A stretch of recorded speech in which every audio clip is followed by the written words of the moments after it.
하나님의 말씀 디모데후서 3장.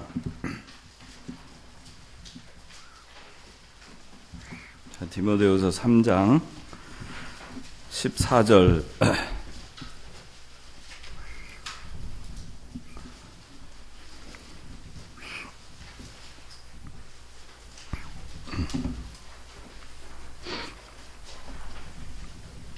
제가 봉독합니다. 그러나 너는 배워서 확신하는 것들 안에 머물러라. 내가 누구에게서 배웠는지 알며 또 내가 어려서부터 성경을 알았으니 성경은 능히 그리스도 예수님에 대한 믿음으로 말미암아 너에게 구원에 이르는 지혜가 있게 한다. 모든 성경은 하나님의 영감으로 된 것으로 교훈과 책망과 바르게 함과 의로 교육하기에 유익하니 이는 하나님의 사람으로 온전하게 하며 모든 선한 일을 위하여 준비되게 하려는 것이다. 기도하겠습니다. 하나님 아버지 감사합니다. 오늘도 거룩한 주일을 저에게 주시고 종일토록 말씀으로 깨닫게 해주시고 이 시간에 이 청년부로 모여 하나님 아버지 앞에 예배하게 해주시며 이 시간에 특별히 소요리 문답 교리 공부를 할 수 있도록 은혜를 베풀어 주심을 감사합니다. 저희가 교리를 잘 배워서 신앙의 기초와 뼈대 위에 굳건히 설 수 있게 도와주시옵소서. 이 시간 하나님께서 함께 해주시기 원하옵고 예수님의 이름으로 기도드리옵나이다. 아멘. 예, 우리 김일국 집사, 교리를 왜 배운다고 생각해요?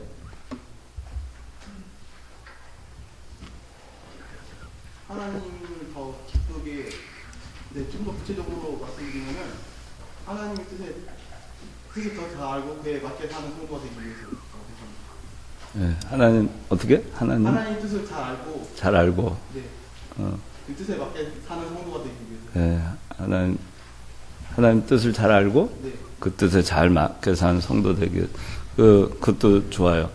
일국 이제 그렇게 해서 교리를 배우는데 무선이 교리 왜 배워야 된다고 생각해요?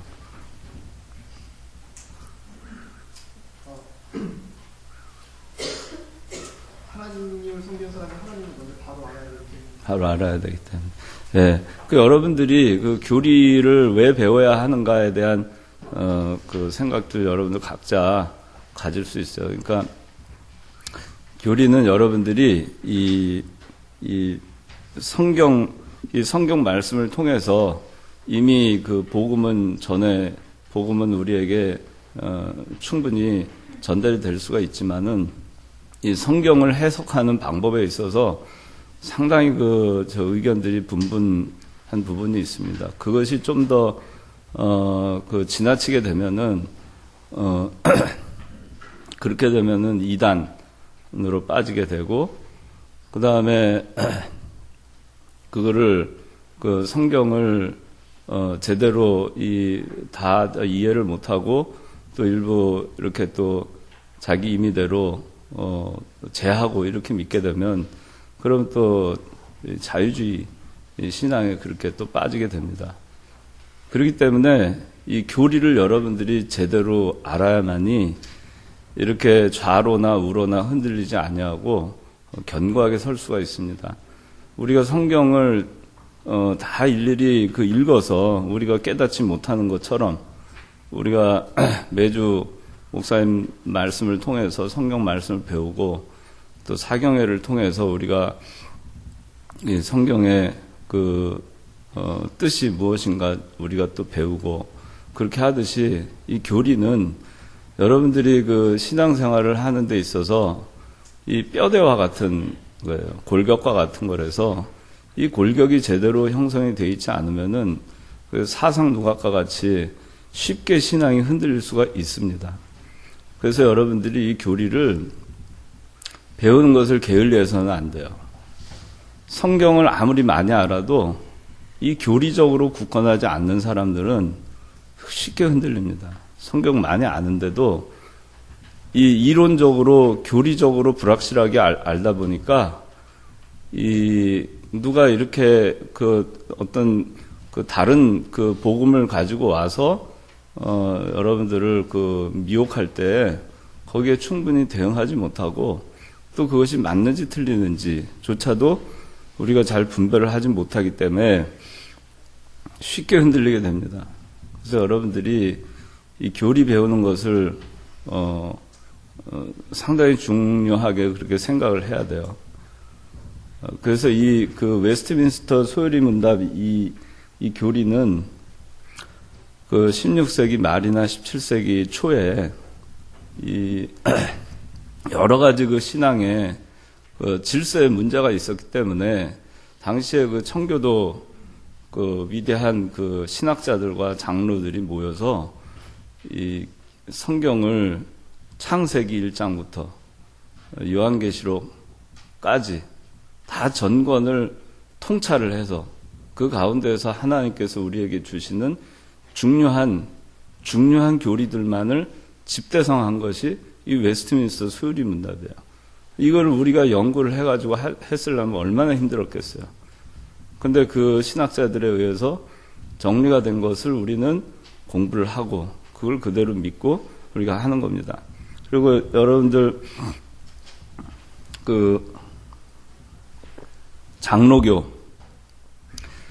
장로교에서 신조로 삼고 있는 그 교리가 웨스트민스터 소요리 문답이에요. 웨스트민스터 요리 문답이에요. 대요리 소요리. 그것을 이 장로교의 신조로 삼고 있어요. 여러분들은 장로교 다니고 있죠. 근데 장로교의 신조가 뭔지도 모르고 장로교의 교리가 뭔지도 모르고 그러다 보면은 이만희가 와서 신천지가 와서 얘기를 해도 거기에 그냥 휩쓸려 가게 돼 있어요. 알미니안 주의자들이 와서 얘기해도 휩쓸려 가게 돼 있어요. 어떤 길로 가나 그냥 천국만 가면 되지 않느냐 그렇게 생각하는 사람들이 있어요. 그러나 기왕에 우리가 하나님을 믿을 때 하나님께서 어떻게 하면 더 기뻐하시고 하나님을 우리가 영화롭게 하고 하나님 즐거워하는 삶을 살아야 되는데 어떻게 해야 하나님을 더 영화롭게 할 수 있을까? 하나님을 어떻게 해야 더 기쁘게 할 수 있을까를 뭘 알아야지 그걸 순종도 하고 우리가 하지 않겠어요. 그렇기 때문에 교리는 굉장히 중요합니다. 그래서 또 우리 개신측 헌법을 보면은 헌법 전문에도 이 웨스트민스터 소요리 문답을 우리 개신측의 전문에 그걸 담아놓고 우리가 신조로 삼는다 이렇게 써 있어요. 그렇기 때문에 여러분들이 장로교는 개혁주의라고도 할 수 있고 칼빈주의라고도 할 수 있죠. 칼빈주의, 이 장로교의 핵심은 모든 주권은 하나님께 있다라는 것이 장로교의 핵심이에요. 모든 주권은 하나님께 있다. 거기서 출발해서 거기서 끝나는 거예요. 그거를 교리적으로, 논리적으로 다 정리해 놓은 것이 이 웨스트민스터 소요리 문답입니다. 그렇기 때문에 여러분들이 이거는 그냥 신학자들만 아는 것이고 목사님들만 아는 것이고 이렇게 생각하면 안 돼요. 여러분들이 견고하게 신앙이 무장되기 위해서는 이것을 분명하게 여러분들이 알기를 힘써야 됩니다. 그래서 나중에 교회 집사가 되고 장로가 되고 교회 여러 가지 일을 봉사하는 그런 사람이 됐는데도 불구하고 교리를 몰라가지고 그렇게 하면은 아주 위험합니다. 그러면 여러분들 후배들을 제대로 인도할 수가 없어요. 우리 아까 얘기했지만 개신측 헌법에도 이 웨스트민스터 소요리 문답은 전문 제1장에 제일 첫 번째 이 웨스트민스터 이 교리를 우리가 신조로 한다라는 것이 제일 첫 번째 문장에 들어가 있어요. 그러니까 여러분들이 이게 얼마나 중요하다는 걸 알고 있어야 돼요. 내가 믿는 하나님, 내가 속해 있는 장로교, 그 장로교의 핵심은 주권이 하나님께 있다라는 거예요. 주권이 하나님께 있다. 근데 그것을 교리적으로 성경 66권을 다 풀어서 정리해 놓은 것이 이 소요리 문답이다. 여러분들 그렇게 일을 하고, 그리고 이제 여러분들 아마 못 보셨겠지만은 저는 대한예수교 장로회 개신처 헌법책을 자주 들여다보는 사람이에요. 왜 그러냐면은, 교회 정치, 그 헌법에는 교회 정치를 어떻게 하는가, 교회 구성은 어떻게 되는가, 교회 조직은 어떻게 되는가, 각자의 책임은 무엇이 있는가, 권리는 무엇이 있는가, 어떻게 교회를 운영해야 하는가, 또 세례는 어떻게 해야 되는가, 권징은 어떻게 해야 되는가, 예배는 어떻게 드려야 하는가, 그런 것들이 헌법에 다 나와 있어요. 그리고 이 헌법의 절반을 차지하는 것이 뭐냐 하면은 바로 소요리 문답이에요. 그래서 헌법에 대한예수교 장로회 개신 측의 헌법의 상당 부분을 할애하고 있는 것이 웨스트민스터 소요리 문답입니다. 그렇기 때문에 제가 이걸 여러분들한테 가르치는 거예요. 그리고 우리나라 그 대형 장로 교단들은 다 웨스트민스터 소요리 문답이 헌법에 다 들어가 있습니다. 헌법책을 아마 여러분들 그 도서관이든지 아니면 책방에 가서 어느 교단 그 헌법책을 팔아요. 뭐 통합 측이든지 합동 측이든지 장로교회 그 고신 측이든지 헌법책이 다 있는데, 헌법책 한번 그 서점에 가면은 기독교 그 코너에 가서 보면, 가서 한번 펼쳐보세요. 보시면 이 어느 그 장로교 헌법에도 웨스트민스터 소요리 문답이 없는 헌법은 없어요. 그러니까 여러분들이 이거를 배울 때 지금 배우지 아니하고 나중에 여러분들 독학해서 할 수도 있지만은, 지금 배울 때 여러분들 잘 배워 놓으시기 바라고, 또 제가 이 여러분들한테 가르치는 것이 일천하고, 저도 뭐 배움이 일천하다고 할 수 있지만, 그래도 지금까지 이 목사님 곁에서 많은 목사님들한테 또 강의를 듣고 배워서, 그래서 우리 교단에서 이해하고 있는 교리적인 내용을 정리해서 여러분들한테 전해드리는 거기 때문에, 어디 가서 이렇게 그 정리된 것을 듣기가 쉽지 않아요. 그러니까 우리 교단에서 이해하고 있는 이 교리가 무엇인가에 대해서 여러분들이 분명하게 구분해서 알기가 상당히 어려워요. 근데 이제 그것을 제가 이 교리 시간을 통해서 여러분들한테 전해주는 것이니까, 제가 배운 것을. 왜 그러냐면은, 제가 이렇게까지 이해하고 하는데 저도 굉장히 오랜 시간이 걸렸어요.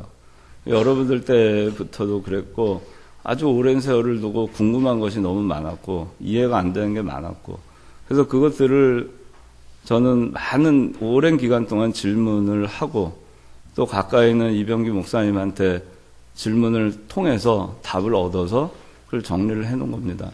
그러니까 여러분들이 그렇게 알고 이 교리에 대해서 배울 수 있을 때 잘 배워서, 나중에 여러분들이 여러분들 후배들 가르칠 때 잘 가르쳐서 우리가 배운 이 교리가 잘 계승될 수 있도록 여러분들 하셔야 되겠습니다. 자, 오늘 성경에 대해서 하겠는데, 다 받았죠? 혹시 안 받은 분? 지금 안 받은 분 있어요.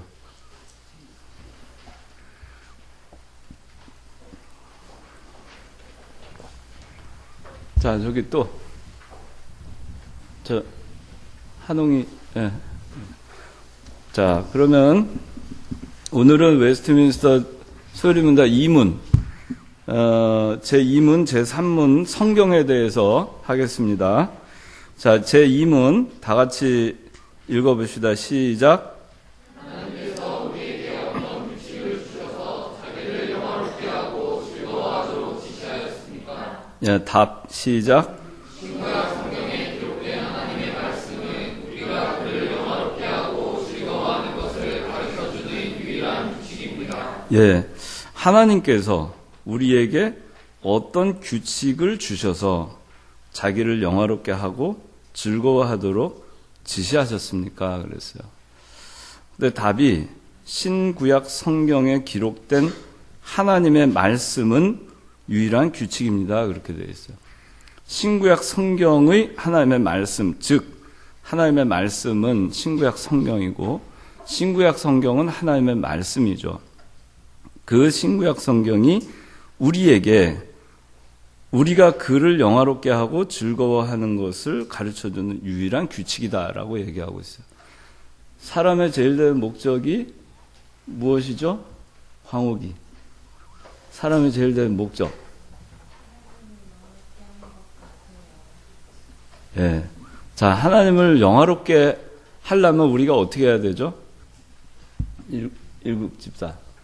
어떻게 하나님을 기쁘게 하는 일을 하나요? 그러려면은, 자, 하나님을 영화롭게 하려면, 하나님의 말씀을 알아야 되겠고, 좋아요. 예, 그 다음에 그 말씀을 알았으면, 그 다음에 어떻게 해야 돼요? 그 말씀은 순종해야죠. 그러니까 하나님을 영화롭게 한다는 것은 우리가 이론적으로 생각을 할 필요가 없어요. 하나님을 영화롭게 한다. 하나님을 영화롭게 한다. 그러려면은 내가 하나님 말씀대로 살면 돼요. 아내가 남편을 영화롭게 하고 남편이 아내를 영화롭게 하고 좀 더 빛이 나게 좀 그 아내가 아내의 어떤 그런 모습이 잘 사람들이 몰랐는데 그것이 드러날 수 있도록 하려면 남편이 잘해야 되겠죠.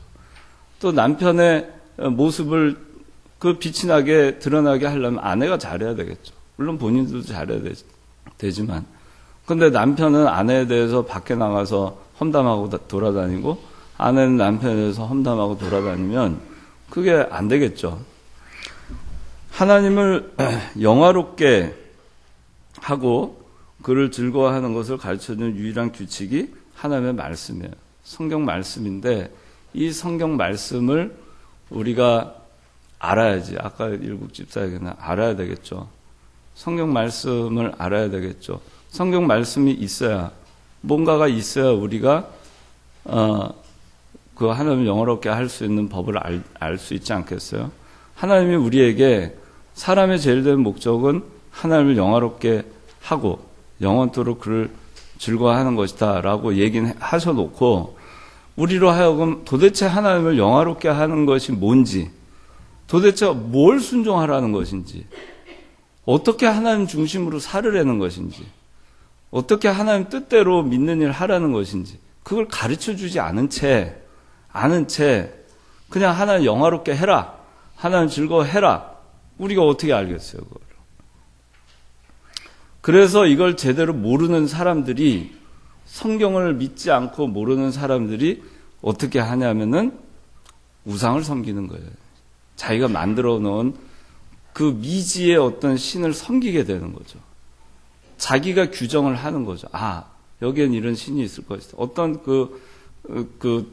어떤 초자연적인 현상이나 이런 것들을 통해서 사람들은 자기가 신을 만드는 것입니다. 만들어 놓고 그리고 그 신을 섬겨요. 그런데 하나님은 그렇게 하지 않으셨어요. 너희가 알아서 나를 섬겨라.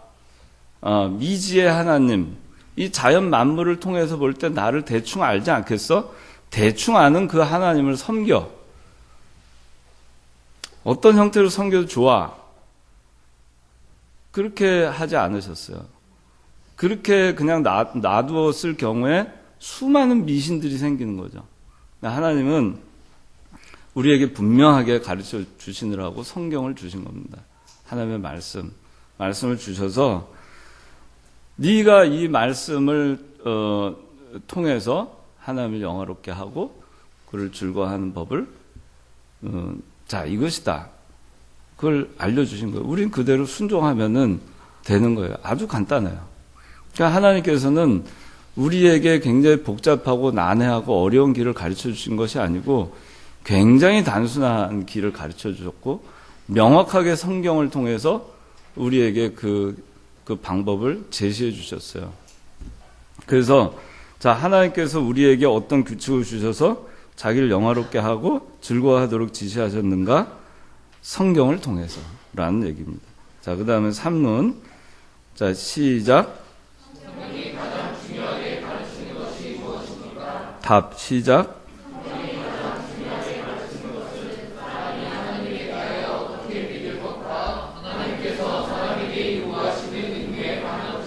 예, 성경이 가장 중요하게 가르치는 것은 하나님에 대해서 어떻게 믿을 거냐. 자, 하나님이 어떤 분이신가? 그 하나님을 어떻게 믿어야 할 것인가를 가르쳐 주는 거예요. 그것을 성경이 가르치는 거죠. 하나님이 어떤 분이신가? 하나님을 어떻게 믿을 것인가? 어떻게 믿죠? 복음을 통해서 믿는 거죠. 그리스도를 통해서 믿게 되죠. 성령께서 우리를 물과 성령으로 거듭나게 하심으로 우리가 믿게 되는 거죠. 그것을 가르쳐 주는 거죠, 성경이. 성경의 핵심은 예수 그리스도고 복음이죠. 구약은 오실 그리스도, 그리고 신약은 오신 그리스도. 그렇죠? 그렇게 해서 성경이 가장 중요하게 가르치는 것은 사람이 하나님에 대하여 어떻게 믿을 것과 하나님께서 사람에게 요구하시는 의무에 관한 것입니다. 뭘 해야 되는가? 우리가 구원을 이루어 가기 위해서는 어떻게 해야 되는가? 하나님을 영화롭게 하려면 어떻게 해야 되는가? 그거를 하나하나 가르쳐 주시는 거예요. 가르쳐 주지도 않고 네가 알아서 해서 나 기분 좋게 해. 나 영화롭게 해. 그렇게 하고서는 안 됐을 때 하나님께서 거기에 대해서 책망하시는 분이 아니세요. 하나님은 우리에게 명확하게 가르쳐 주셨어요. 또 우리의 행동 규범으로서 믿는 자들에게 주신 것이 압축해 놓은 것이 십계명이죠. 그래서 십계명을 통해서 우리가 믿는 자로서 어떻게 살아야 할 것인가를 우리가 압축해서 알 수 있도록 하나님께서 해주신 겁니다. 자, 1번 하나님이 자신을 나타내는 방법은 그랬어요. 하나님이 자신을 나타내는 방법이 두 가지가 있어요. 첫째는 여기 자연계시. 두 번째 뭐가 있죠? 네, 특별계시. 자, 자연계시는 자신을 나타낸다라는 것이 바로 계시입니다. 계시. 감추었던 것을 나타내는 것. 그것이 계시죠. 그래서 이 하나님께서 자신이 감추어져 있던 것을 하나님께서 알 수 있도록 나타내 보여주시는 것이 계신데 그 방법이 하나님을 우리에게 알려주시는 방법이 두 가지가 있어요. 첫째는 자연계시, 그리고 두 번째 특별계시.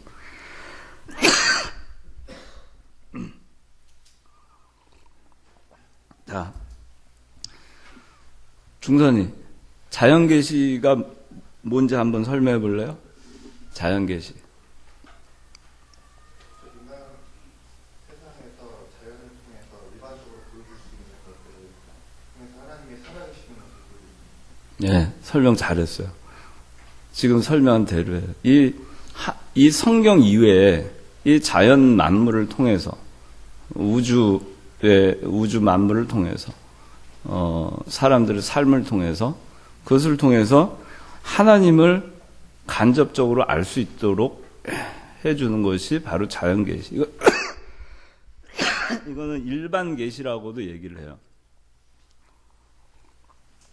자연계시를 무슨 계시라고도 한다고요? 일반 계시. 일반 계시라고도 얘기해요. 일반 계시, 특별 계시 또는 자연 계시, 특별 계시 이렇게 얘기를 하는데, 자, 여기 시편 19편 1편 근원이 한번 읽어보세요.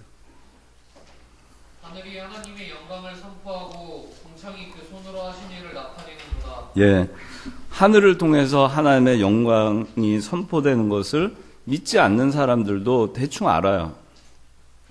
궁창이 그 손으로 하신 일을 나타낸다는 것을 믿지 않는 사람들도 대충 알아요. 뭔가 있다. 뭔가 있다. 정말 전능하신 뭔가 있다. 초자연적인 뭔가가 있다. 무슨 힘이 있다. 그 초자연적인 그 일을 하는 그 뭔가가 바로 신이다. 그렇게 정도까지는 알 수 있죠. 그래서 수많은 신들을 만들잖아요. 사람들은. 두려우니까. 잘 모르니까. 자, 로마서 1장 20절 한번 읽어주세요. 세상 창조 때부터 그분의 보이지 않는 것들 곧 그분의 영광, 능력과 신성이 그분께서 만드신 만물을 통하여 분명히 드러나 알게 되었으므로 그들이 변명할 수 없다. 네. 그의 영원하신 능력과 신성이 만드신 만물에 분명히 보여 알게 된다. 분명히 보여 알게 된다. 이렇게 성경에 나와 있어요. 그런데 이 자연 만물을 통해서 알 수 있는 것은 어떤 전능하신 분의 영원하신 능력과 신성에 대해서는 알 수 있죠. 자연 계시를 통해서 어느 정도는 하나님의 속성이나 하나님의 전능하심을 알 수는 있어요. 그렇지만 이 자연 계시를 통해서 또 우리가 많은 것을 알 수 있어요. 그렇지만은 다 알 수가 없어요. 자연 계시를 통해서 뭔가가 있다라는 것은 알 수 있지만은 하나님의 모든 것을 알 수는 없어요. 자연 계시를 통해서 대충은 알 수 있지만 또는 분명하게 조물주가 있다, 전능하신 어떤 그 신적 존재가 있다 하는 것은 분명하게 확실하게 알 수 있지만은 그러나 그분이 어떤 분이신가에 대하여는 여전히 불확실하고 약합니다. 그렇기 때문에 이단이라든가 이교도들 또는 불신자들이 생각하는 그 많은 그들이 섬기는 그런 신들은 뭔가가 있다라는 거에서 출발을 해서 만들어진 인간이 만든 신들이에요. 그렇기 때문에 이 자연 계시에서는 구원의 길을 제시해 주지 못합니다. 우리가 자연을 통해서 내가 어떻게 구원받을 수 있는가를 어떻게 알겠어요? 아무리 인간이 이성적으로 노력을 하고 해석을 하려고 해도 그건 결코 알 수가 없습니다. 그래서 그걸 명확하게 하나님께서 우리에게 가르쳐 주시기 위해서 주신 계시가 무슨 계시죠? 그게 특별 계시예요. 특별 계시가 바로 성경 말씀입니다. 성경 말씀을 우리에게 주신 겁니다. 이 특별 계시, 자, 다 같이 읽어봅시다. 시작.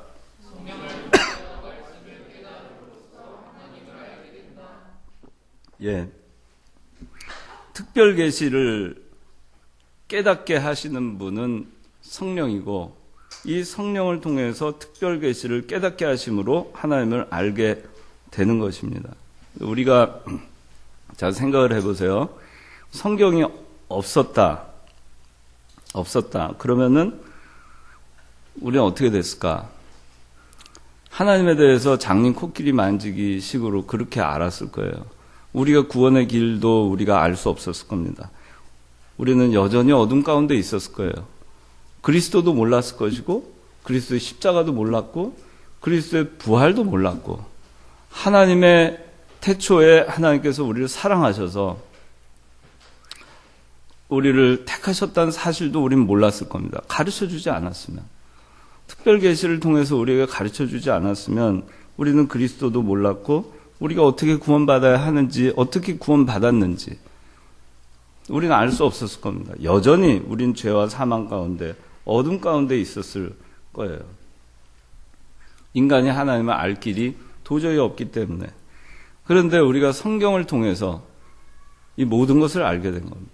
그리스도도 알고 부활도 알고 그리고 그리스도의 승천도 알고 그리스도의 재림도 알고 천년왕국도 알고 다 알잖아요.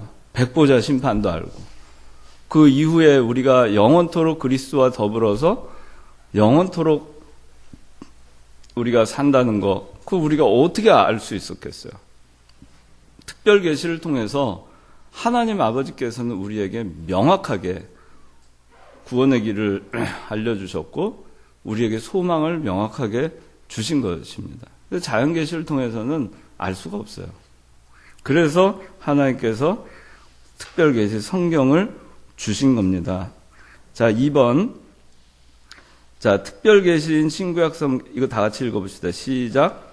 특별 계시인 신구약 성경에 기록된 하나님의 말씀이라는 우리의 정확한 뜻은 예, 신구약 성경에 자, 여기 보면 제2문의 답 보니까 답에 신구약 성경에 기록된 하나님의 말씀이라고 돼 있잖아요. 그러니까 이것이 우리에게 주신 유일한 규칙이다 이랬는데 그러면 신구약 성경에 기록된 하나님의 말씀의 정확한 뜻이 무엇일까? 신구약 성경, 이 신구약 성경에 기록된 하나님의 말씀이라는 게 도대체 뭐냐 이거죠. 거기에 대해서 여러 가지 방식으로 이해를 하는데 여기 보면 세 가지가 있어요. 자, 첫째는 자유주의적 관점에서 신구약 성경에 기록된 하나님의 말씀에 대해서 자유주의자들이 보는 관점이 있어요. 그 다음에 두 번째는 신정통주의자들이 보는 관점이 있어요. 그리고 세 번째는 개혁주의, 우리 개혁주의, 장로교, 개혁주의에서 보는 관점이 있어요. 자, 그런데 이 자유주의자들이 이 신구약 성경에 기록된 하나님의 말씀, 이 성경을 어떻게 보느냐, 이 성경을 그들은 어떻게 이해하느냐. 자, 자유주의자들이 어떻게 보느냐. 이 사람들 가운데서도 예수 믿는다고 얘기하는 사람들이 있어요. 근데 우리가 이거를 모르면은, 아, 그렇겠구나라고 생각할 수 있죠. 근데 이 사람들 한번 어떻게 얘기하는가. 자, 자유주의 읽어봅시다. 시작.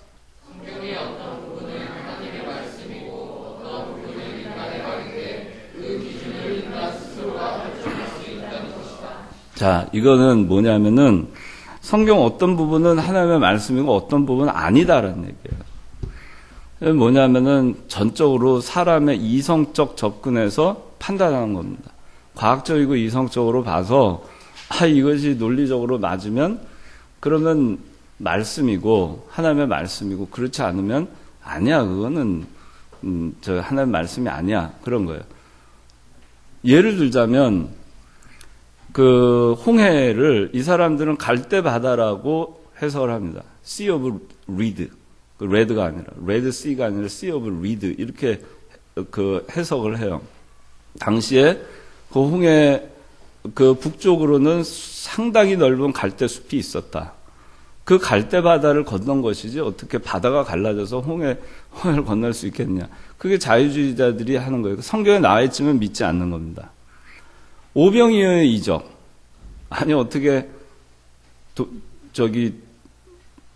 보리떡 5개와 물고기 2마리로 장정 5,000명, 그렇게 먹일 수 있겠느냐. 그거는 말이 안 돼. 그래서 그들이 해석하는 방법은 뭐냐면은, 어린아이가 도시락을 바쳤어요. 다 자기 도시락, 자기 혼자 먹을 생각으로 이렇게 숨겨놓고 있었는데, 어린아이가 도시락을 예수님께 바치는 그 모습에 감동을 해가지고 여기요 나도 도시락 해서 다 내놨다는 거예요.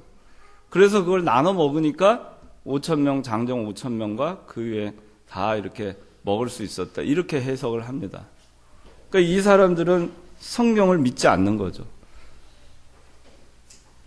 이성적으로 그게 납득이 되면 하나님의 말씀이고 그렇지 않으면은 하나님의 말씀으로 치지 않는 겁니다. 그래서 그 기준이 하나님의 말씀이냐 아니냐 하는 것이 인간의 이성적 판단에 달려 있어요. 그 얼마나 하나님의 말씀을 땅에 떨어뜨려 놓은 겁니까? 자, 그 다음에 두 번째 신정통주의. 자, 읽어봅시다. 시작.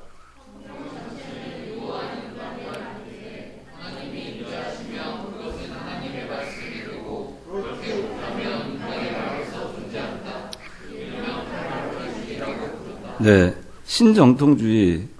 이거는 자, 이 성경 전체는 유오한 인간이 유오하잖아요. 오류가 있잖아요. 오류가 있는 인간의 말이 뿐이다라는 얘기예요. 이 자체가 오류가 있는 인간의 말이다. 그런데 여기에 하나님이 임재하시면 하나님의 말씀이 되는 거고 그렇지 않을 때에는 그냥 인간의 말이다 하는 얘기예요. 이 성경 말씀이 자, 여러분들 이 성경 말씀이 불신자에게 이 성경 말씀을 여러분들이 읽어줄 때 이 신정통주의자들은 그 불신자들은 이 하나님이 불신자에게 임재하지 않기 때문에 불신자에게는 이 성경은 하나님의 말씀이 아닌 거예요. 그 다음에 신자에게 이것이 하나님의 말씀인 거예요. 그 다음에 성경 말씀 가운데서도 A라는 사람에게만 적용되는 성경이 있고 또 B라는 사람에게 그때 하나님께서 임재하시면 그때의 그것이 B에게만 적용되는 성경 말씀이 된다라고 하는 거예요. 이것이 신정통주의자들의 입장입니다. 그러니까 이거는 성경 자체를 기본적으로 오류가 있는 인간의 말로 전제를 하고 보기 때문에 문제가 되는 거예요. 자, 그 다음에 세 번째 개혁주의. 자, 다 같이 읽어봅시다. 시작.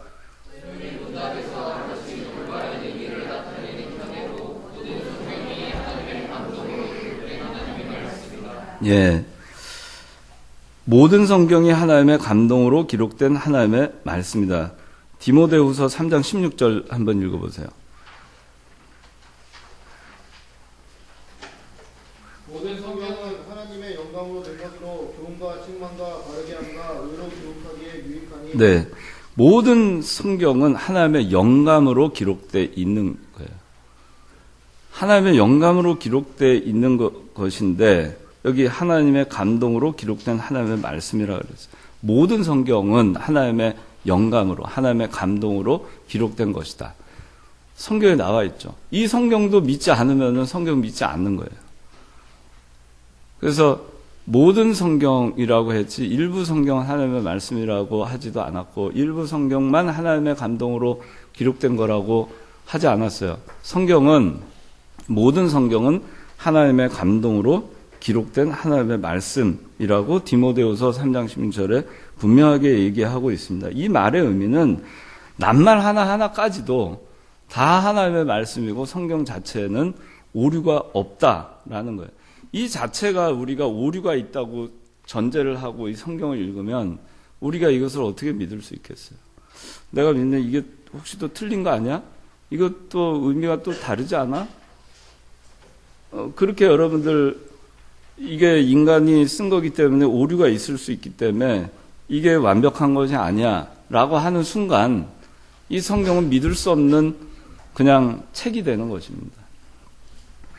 자, 여기서 우리는 성경의 중요한 3대 특성을 이해해야 된다. 이 개혁주의 입장에 자, 모든 성경이 하나님의 감동으로 기록된 하나님의 말씀.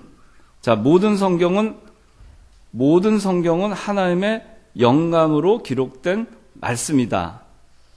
그 말에 대해서 세 가지로 정리할 수 있어요. 그 말의 의미가 뭐냐? 모든 성경이 하나님의 영감으로 기록됐다는 말의 의미는 세 가지. 첫째는 성경의 무오성, 성경은 오류가 없다. 그 다음에 두 번째는 성경의 명료성, 세 번째 성경의 충족성입니다.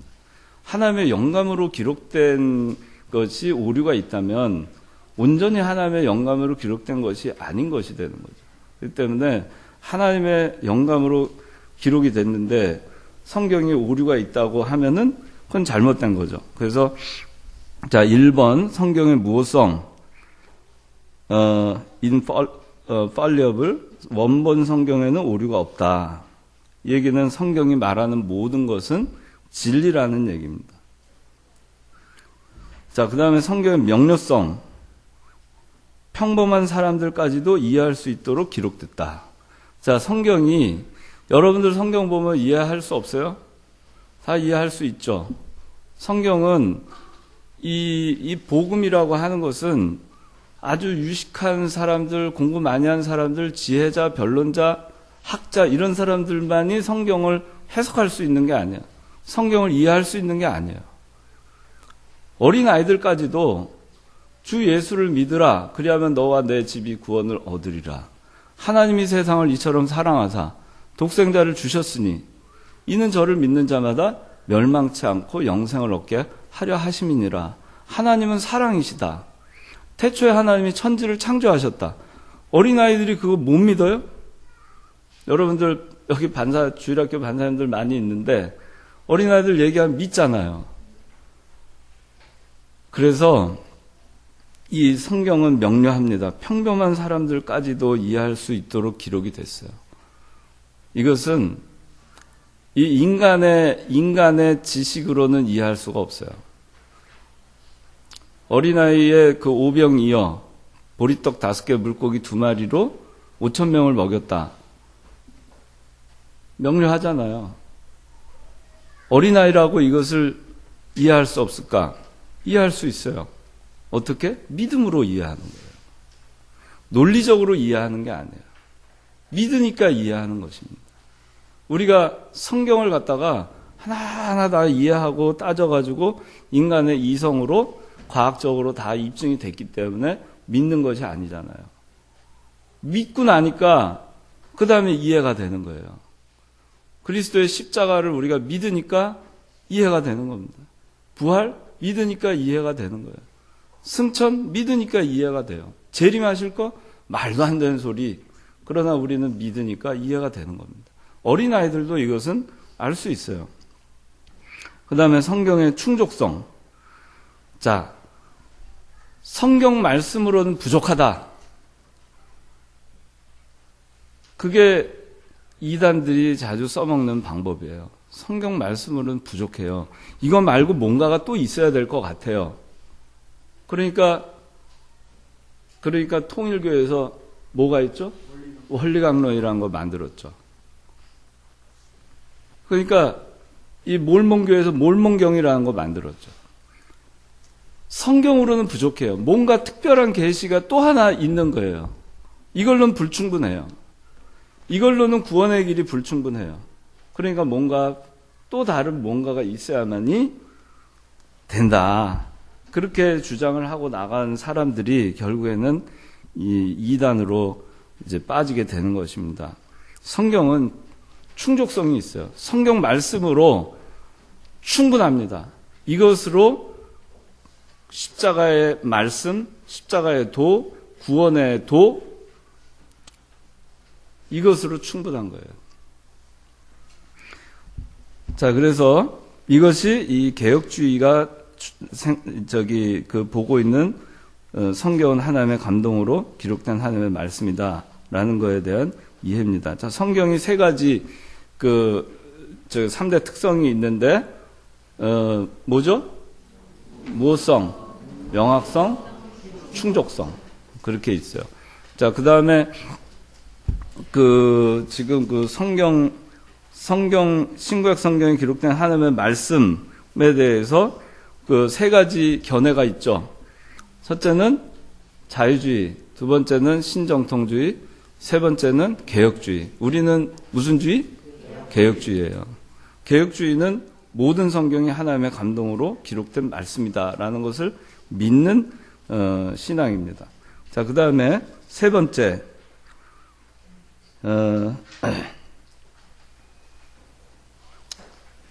성경이 하나님의 말씀인 이유가 나와 있어요. 사실 이거는 우리가 믿음으로 성경이 하나님의 말씀인 거 우리는 다 알잖아요. 이미 다 알고 있죠. 근데 이 교리적으로 여기 이제 정리를 해 놓은 거예요. 하나님의 말씀인 이유가 세 가지가 있어요. 자, 첫 번째, 성경의 영감성 때문에 하나님의 말씀인 것을 알 수 있다. 그 다음에 두 번째, 성경의 예언 성취성 때문에 우리가 성경은 하나님의 말씀인 것으로 알 수 있다. 세 번째, 성경의 통일성 때문에 그래서 알 수 있다. 이 세 가지를 통해서 이 성경이 하나님의 말씀인 것을 우리가 이론적으로 얘기할 수 있다는 겁니다. 성경의 영감성. 자, 성경의 영감성, 그 다음에 성경의 예언 성취성, 그 다음에 성경의 통일성. 자, 한번 고개 들어보세요. 자, 이 성경이 하나님의 말씀인 이유 세 가지가 있는데 근원이 한번 얘기해요. 세 가지. 성경의 영감성, 네, 또 성경의 예언 성취성, 성취성, 성경의 통일성. 그렇죠. 세 가지. 성경의 영감성을 통해서 이게 하나님의 말씀인 이유를 우리가 한번 봅시다. 자, 1번 성경의 영감성 때문에 모든 성경은 하나님의 영감으로 기록되었다 그랬어요. 모든 성경이 하나님의 영감으로 기록되었기 때문에 성경은 하나님의 말씀이에요. 온전히 하나님의 말씀이란 얘기예요. 자, 영감설에 세 가지 견해가 있어요. 기계적 영감설, 동력적 영감설, 유기적 영감설. 자, 한번 기계적 영감설 봅시다. 자, 읽어봅시다. 시작. 성경을 기록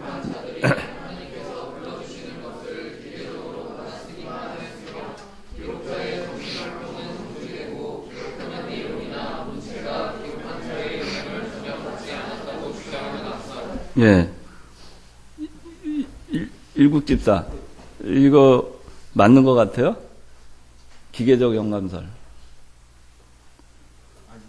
왜 아니에요? 성경의 통일성하고 좀 안 맞는 내용이라고 생각을 합니다. 응? 성경의 통일성하고 네. 안 맞는다. 예.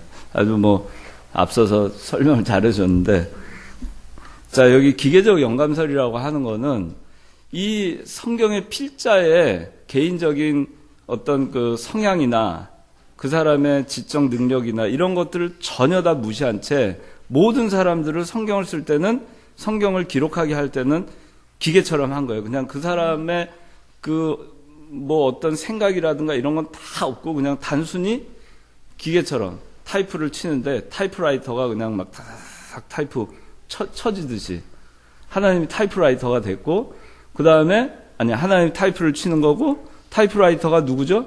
인간인 거예요. 저자들은 그냥 타이프라이터와 같은 기계적 역할만 한 거예요. 그래서 종이에 다다닥 해서 써진 거죠. 그게 기계적 영감설이에요. 그런데 아까 그 일구이가 성경의 통일성을 볼 때 그랬는데 통일성이라고 하는 거는 성경이 1600년이라는 오랜 세월 동안 수많은 사람들의 한 40명의 저자들에 의해서 기록이 됐는데도 다 다른 필체, 다른 언어, 또 다른 지역에서 다른 시대에 기록이 됐는데도 통일성이 있어요. 오실 그리스도, 오신 그리스도. 그걸 일관되게 성경 기록하고 있잖아요. 오늘날 같이 무슨 인터넷 통해가지고, 야, 내가 여기서 이렇게 쓰니까 너 거기서 이렇게 써. 서로 뭐 통화하고 무슨 뭐 이메일 보내고, 뭐 그렇게 해서 한 게 아니에요. 그 시대는. 그런데 그것이 통일되어 있어요. 여기서 써놓은 그 성경과 저기서 딴 데에서 써놓은 성경과 또 시대를 달리한 그 성경과 그 다음에 저자도 일자무식한 그런 저자들부터 시작해가지고 아주 그 왕족과 귀족들 그런 사람들의 저자까지 그 말하고자 하는 내용은 일관되게 구약은 오실 그리스도 끊임없이 예언하고 있잖아요. 오실 그리스도에 대해. 그리고 신약은 예수 그리스도께서 그 예언을 그대로 성취한 것이 기록이 되어 있어요. 그래서 이거를 볼 때 이 기계적 영감설은 잘못된 거예요. 그래서 정신활동은 완전히 정지되고 그냥 타이프라이터 같은 역할만 했다 하는 것이 기계적 영감설입니다. 동력적 영감설. 동력적 영감설은 읽어봅시다. 시작.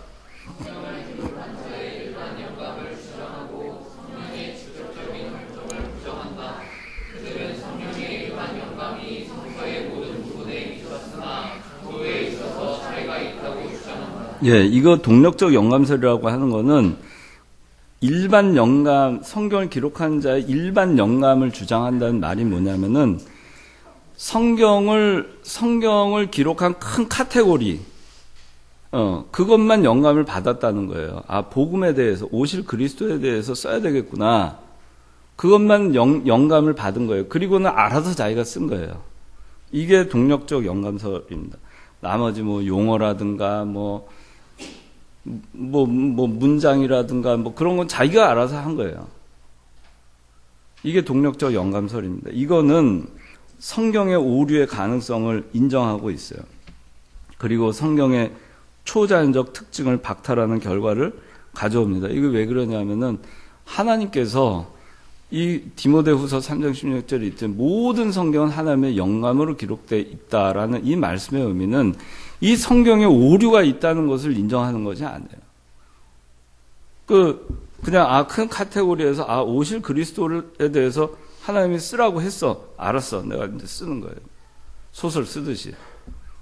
그거는 아닌 거죠. 그거는 성경의 오류를 인정하는 꼴이 됩니다. 이게 다 지금 자유주의 신학자들이 이 동력적 영감설을 가지고 있어요. 그 다음에 마지막에 유기적 영감설입니다. 다 같이 읽어봅시다. 시작. 유기적이라는 말은 하나님께서 저자를 기계적으로 사용치 않으시고 저자들의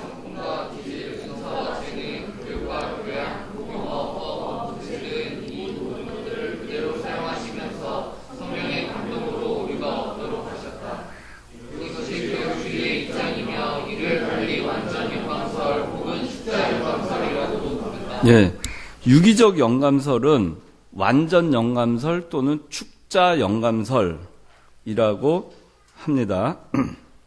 이거는 이 어떤 하나님께서 저자를 기계적으로 사용한 것이 아니고 저자의 성품, 기질, 은사, 재능, 교육, 교양, 용어, 어법, 문체, 그 사람이 살고 있는 시대, 이 모든 것들을 다 사용하셔서 성령께서 감동하셔서 글자 하나하나까지도 오류가 없도록 기록하게끔 역사하신 것이 유기적 영감설이에요. 이렇게 할 때 성경은 오류가 없다라는 것입니다. 이게 옛날에 제가 장로고시 볼 때 시험에 나왔던 문제였어요. 유기적 영감설에 대해서 논하라. 이렇게 해가지고 나왔는데, 자, 유기적 영감설, 우리는 유기적 영감설을 믿습니다. 자, 그 다음에 성경이 하나님의 말씀인 이유는 두 번째 성경의 예언 성취성인데, 여기 여러분들 표를 보시면 구약에 예언한 것이 신약에 다 성취가 됐어요.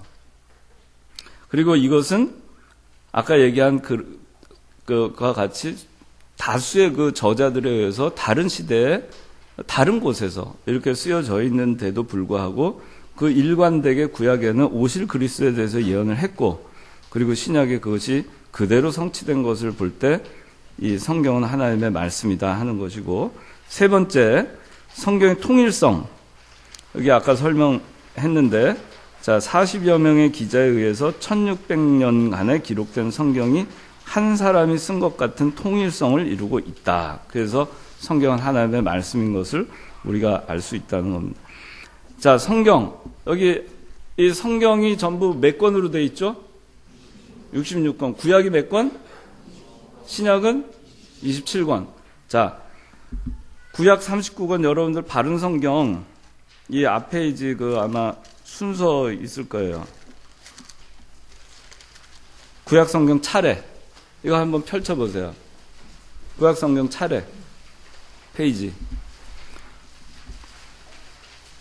자, 자, 보세요.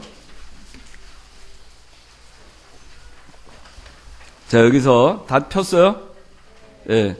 자, 이 구약 성경을 카테고리로 나누면은 첫 번째 창세기, 출애굽기, 레위기, 민수기, 신명기, 이걸 뭐라고 하죠? 모세오경이라고 합니다. 모세오경 또는 율법서 이렇게 얘기합니다. 그 다음에 여호수아, 사사기, 룻기, 사무엘상, 사무엘하, 열왕기상, 열왕기하, 역대상, 역대하, 에스라, 느헤미야, 에스더까지를 뭐라고 하면 좋겠어요? 역사서로 분류를 합니다. 그 다음에 욥기, 시편, 잠언, 전도서, 아가, 이건 뭐라고 하죠? 시가서. 자, 시가서라고 합니다. 그 다음에 이사야부터 해가지고 말라기까지를 뭐라고 하죠? 예언서. 자, 그런데 예언서 중에서도 대선지서가 있고 소선지서가 있어요. 대선지서하고 소선지서, 인철이 대선지서와 소선지서를 어떻게 나누죠? 네, 맞아요. 분량으로 나눕니다. 대선지서는 대단한 선지자가 대단한 선지자가 쓴 게 대선지서고, 별 볼 일 없는 선지자가 쓴 게 소선지서가 아니고 분량으로 하는 거예요. 그래서 분량이 이 선지서 가운데 분량이 많은 그 선지서를 대선지서라고 합니다. 여기 보면 이사야, 예레미야, 에스겔, 다니엘 이런 것들, 이런 성경들을 대선지서의 분류에 넣을 수가 있고, 나머지는 소선지서로 그렇게 합니다. 그 다음에 신약성서. 여기 또 신약성서 한번 페이지 펴보세요. 맨 앞에 여기 신약성경 차례. 자, 다 폈어요? 폈어요? 예. 네. 자, 여기 잘 보세요. 마태, 마가, 누가, 요한 복음이 복음이죠. 복음인데 이 중에 공간 복음은 뭐죠? 하나. 공간 복음이 어떤 거예요? 이 중에서. 그렇지. 마태, 마가, 누가가 공간 복음입니다. 공통적 관점에서 쓴 복음서. 그 공간 복음이에요. 그래서 마태, 마가, 누가는 이 시기적으로 동일한 내용들을 체계적으로 기록을 했어요. 그런데 요한복음은 사건 중심으로 기록을 했어요. 순서대로 기록한 것이 아니고. 그래서 이 복음서인데 마태, 마가, 누가를 공관복음이라 하고 요한복음은 별도 복음서라고 합니다. 사도행전은 뭐라고 하면 될까요? 역사서예요. 그 다음에 로마서, 고린도 전후, 갈라디아, 에베소, 빌립보, 골로새, 데살로니가 전후, 디모데 전후, 디도서, 빌레몬서, 히브리서까지 이게 뭐죠?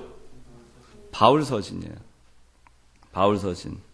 그 다음에 야고보서, 베드로 전 후서, 요한 1, 2, 3서, 유다서 이걸 뭐라고 하죠? 공동서신이라고 합니다. 그 다음에 요한계시록, 이건 예언서. 그렇게 여러분들 성경을 분류할 수 있습니다. 자, 그 다음에 마지막에 성경의 중심된 교훈은 무엇인가? 아까 이 질문에 나왔던 건데, 자, 하나님을 어떻게 믿을 것인가? 또 어떻게 살 것인가? 이것이 성경의 중심된 교훈이다. 이렇게 나와 있습니다. 자, 여러분들 오늘 조금 어떻게 보면 좀 처음 듣는 얘기도 있을 거고 들었지만 그냥 희미하게 알고 있었던 것도 있을 텐데 여러분들이 오늘 이 시간에 자, 이거를 꼭 알아두세요. 그러니까 성경은 하나님의 말씀인데 성경 말씀은 오류가 없다. 그다음에 성경 말씀은 명확하다. 성경 말씀으로 충분하다. 이 세 가지 꼭 기억하세요. 그래서 성경 말씀 아닌 거, 딴 거 자꾸 가져와서 뭘 가르쳐 주겠다 하는 데 있으면 가지 마세요. 그런 데는. 그런데 가지 마세요. 성경으로 불충분하다? 가지 마세요. 성경이 불명확하다? 그러니까 딴 걸로 가르쳐야 된다? 가지 마세요. 그래서 성경에 오류가 있다? 그렇게 얘기하는 사람하고 말을 섞지 마세요. 오류가 있다라고 얘기하는 사람, 그부터가 자유지로 빠지는 겁니다. 그래서 그런 사람하고 말 섞지 말고, 그 다음에 영감설 가운데 우리는 유기적 영감설을 믿는다 하는 거죠. 유기적 영감설을 믿지 않으면 성경은 다 오류가 있다라는 것을 인정하는 것이 되는 거예요. 기계적 영감설이나 동력적 영감설 다 오류를 인정하게 되는 거예요.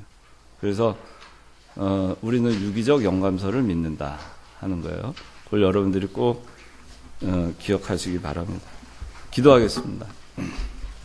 하나님 아버지, 오늘 우리가 교리의 중요성에 대해서 저희가 다시금 또 배우게 하여 주시고 오늘 성경에 대해서 저희가 살펴볼 수 있도록 은혜를 베풀어 주심을 감사합니다.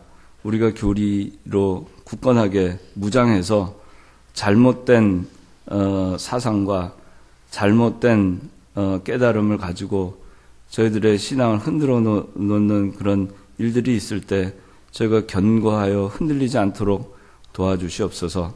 예수님의 이름으로 기도드리옵나이다. 아멘.